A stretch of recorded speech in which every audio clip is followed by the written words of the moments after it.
सुनेंगे रानी सती की कहानी। आज के समय उनका झुंझुनू में बहुत बड़ा मंदिर है, तो उस मंदिर के बनने के पीछे की कहानी हम सारी इस वीडियो में जानेंगे। तो रानी सती जी की कहानी शुरू होती है महाभारत के समय से।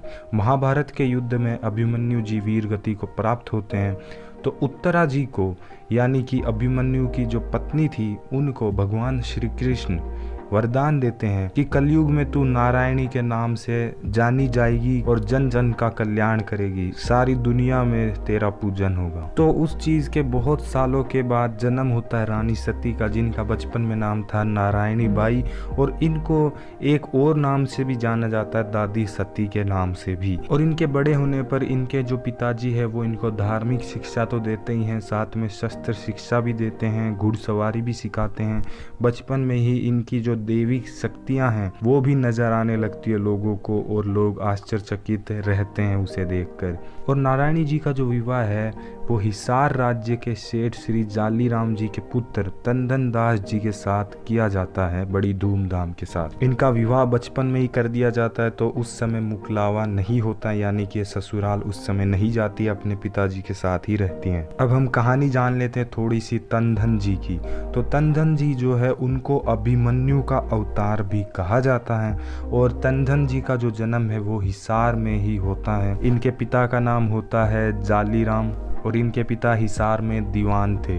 तो तंदन जी की शादी के कुछ समय पश्चात ऐसा एक वाक्य होता है कि उनके पास एक बहुत ही खूबसूरत घोड़ी होती है, और वो वहाँ के शहजादों को पसंद आ जाती है। वो चाहते हैं कि ये घोड़ी हम ले। तो काफ़ी ज़्यादा इसमें छीना झपटी होती है, लड़ाई होती है, और इस प्रयत्न में तंदन जी के हाथों जो है मृत्यु हो जाती है उन शहजादों की। और इस हादसे से घबरा कर इनके पिताजी अपने पूरे परिवार को लेकर वहाँ से निकल पड़ते हैं। झुंझुनू में आकर वो बस जाते हैं, और हिसार की सेना जो है ताकतवर नहीं थी कि वो झुंझुनू में लड़ाई छेड़ सके और वहाँ घुसकर इनको ला सके वहाँ से।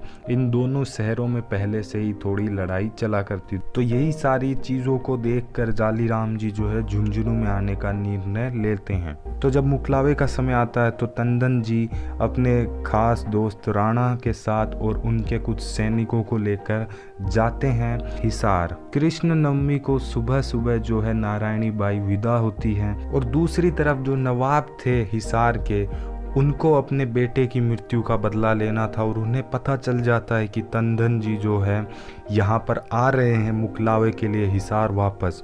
तो उन्हें लगता है कि ये अच्छा मौका है बदला लेने का। तो ये जो है तंदन जी के रास्ते के बीच में एक पहाड़ी पर घेरा लगाकर बैठ जाते हैं। देवसर के पास पहुंचते ही सैनिकों ने हमला कर दिया। तंदन जी ने वीरता के साथ डटकर सैनिकों का सामना किया, पर किसी एक सैनिक ने पीछे से हमला कर दिया और तंदन जी जो है वीर गति को प्राप्त हो जाते हैं। नारायणी जी ये सब देखकर अत्यधिक क्रोध में आ जाती है। वो अपने चंडी रूप धारण कर लेती है और एक एक कर सभी सैनिकों को मार गिराती है। तो देवी का ये विकराल चंडी रूप देख राणा जी ये कहते हैं कि देवी आप शांत हो जाइए, मैं आपसे निवेदन करता हूँ। तो नारायणी जी राणा जी से ये कहती है कि मैं अब सती होंगी, आप जल्दी से चिता के लिए लकड़ियों का इंतजाम कीजिए। तो चिता के लिए जो लकड़ियाँ लगाने के लिए टाइम लग रहा था और सूर्य इधर ढल रहा था, तो नारायणी जी अपनी ताकत से सूर्य को ढलने से रोक लेती हैं, और अपने पति के शव को लेकर वो उस चिता की लकड़ियों पर बैठती हैं, और बैठते ही जो अग्नि अपने आप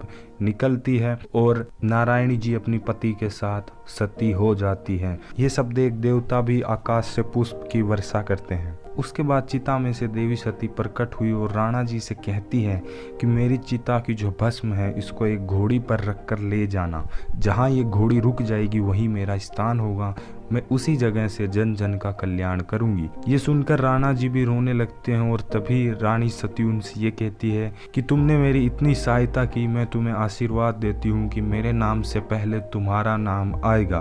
तो इसी कारण से आज के समय हम रानी सती के नाम से भी नारायणी जी को जानते हैं। और फिर जो घोड़ी है वो झुंझुनू में आकर रुक जाती है। राणा जी माता जी के कहे अनुसार वहीं पर एक सुंदर मंदिर का निर्माण करवाते हैं। आज वह एक बहुत बड़ा मंदिर है जहां दादी सती अपने बच्चों पर असीम अनुकृपा बरसा रही है। तो ये थी कहानी दादी सती, नारायणी जी या कहो रानी सती की। अगर ये वीडियो आपको अच्छी लगी हो तो इस वीडियो को लाइक ज़रूर करें और ऐसी ही अच्छी वीडियोस के लिए मेरे चैनल को सब्सक्राइब कर सकते हैं। ये वीडियो आपको कैसी लगी वो मुझे कमेंट करके ज़रूर बताएं। धन्यवाद।